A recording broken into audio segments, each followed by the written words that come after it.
All right, let's go. All right, this video is going over leash work and the heel command. Atlas is doing an excellent job on leash. This is something that Meredith always puts a large focus on, not only for just the heel command and control on leash, but when we are out and about with a dog, it also gives us a chance to work on focus and just making sure that even when there are distractions around, we can control the situation and that they'll still listen and follow through. And it's also a good confidence boost when we're around new people or novel experiences on leash as well. So the way we go about first teaching actual leash work, so the heel command, is by just introducing the concept of loose leash walking. So typically the way I'll do this is in a backyard, either with a regular leash or a long leash, and we'll just practice some basics of like what it feels like when there's tension in the leash.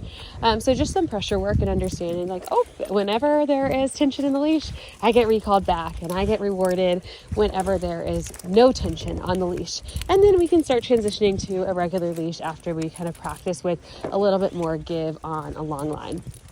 And now, while I'm doing these training sessions, we'll also do some training sessions for desensitization and focus work. And what that'll look like is either staying stationary in a park or the front yard or on the front porch. And we'll just be practicing some really basic commands, things like sit and down and look and settle. And the goal is just to have Alice follow through when little kids are riding their bike, or when people are walking their dog, or, big, large trucks are going by, or whatever the case may be. We just want him to get used to normal neighborhood distractions while also listening and follow through without the pressure of actually keeping a loose leash. So we work on them separately at first just to set him up for the most success. And then once we know, all right, he's good at following through when there's squirrels around and kids biking or playing or being loud next door, and he's also doing a good job with the loose leash in the backyard, we're ready to combine the two and go out and about on a walk. Now, once we are out and about on a walk, there are a few different things to keep in mind. The first one, let's pause for the bus. Good boy. Okay. A few things to keep in mind. The first one is we are going to treat every single walk as a training session. So we're not out to see how long we can go.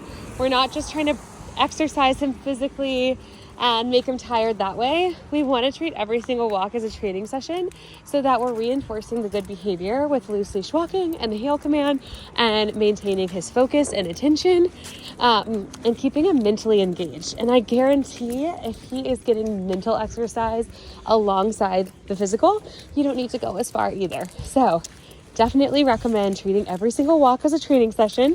You always want to make sure you've got your treats on you, preferably with a variety of middle value treats. So that would be something like regular training treats. Some high value treats, that would be like a piece of cheese. You can use string cheese and break it up into little bits as rewards. You could use boiled chicken or something like that. Just something novel that he doesn't typically get. That will go a long way. And that way, if we're passing another dog in close proximity or there's something really distracting, we'll bring out the big guns. That will be our cheese. But just normal stopping, before we cross the street or something, we can just use the kibble. And if he's distracted by something simple like a squirrel or a dog barking in someone's house or backyard, we might use the training treats there. But once we're out for a walk, if he does start to pull, like he is now, we'll completely stop and then regain his attention and focus. Atlas, look. Yes, good boy. Sit. Yes, very good. Look. Yes. So then once we have his full attention and focus, you want a treat? No. It's okay. Alice. Alice. Look. Alice, look. Yes, good boy. Then we can continue. Okay, let's go. And we'll continue our walk from there. So if he starts to pull on leash, like for a squirrel, like he just did, we're going to completely stop. The goal is, all right, we're distracted. Let's work through the distraction. Let's get his focus back. And also teach him that in order to go anywhere or do anything fun, he's got to stay by our side and do his job, which is to heel and stay locked in on us and treat us like we are the most exciting thing on the walk, which we want to be. That's why we're going to keep him fully engaged the whole time. Now, there is an exception to this, and that's going to be if you're passing another dog. If you are passing another dog, what I want you to do is get his attention, and we're gonna say, Atlas, Atlas, leave it. And you're just going to kind of lure him with the treat. It's hard to do and hold my phone. You're going to lure him away with a treat. And then as soon as he turns his attention from the other dog back onto you, you'll say, yes, good, leave it. And then you'll reward him with that treat. The reason for this is we just don't want to be building tension with another dog on leash. We certainly don't want him to think that he gets to meet every dog. That's not helpful. We want kind of neutrality when we're passing another dog and less excitement. But if we stop to work through it, sometimes what we're accidentally doing is building tension between the two dogs and increasing the risk for leash reactivity, and we don't want that. Dogs being confined on a leash, being tethered to us, isn't the best way for dogs to meet. It's very unnatural for them and can feel really threatening, so it's best just to keep it moving. Every once in a while, if you pass a neighbor where like that dog and Atlas have play dates all the time, they know each other, sure, let them say hi. That's fine, but not every dog. Especially if it's the first meeting, we don't want to do that.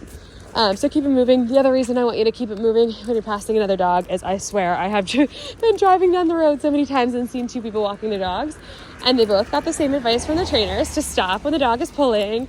And so now they're both stopped and no one knows what to do. It gets really awkward. Well, people are walking in opposite directions, both stop, and now it's like a game of chicken, who's going to go first. And you don't want that either, because while you're doing that and figuring out who should go, the dogs are looking at each other, potentially reacting, and if they aren't, they're certainly building the tension enough to the point that one of the dogs might react.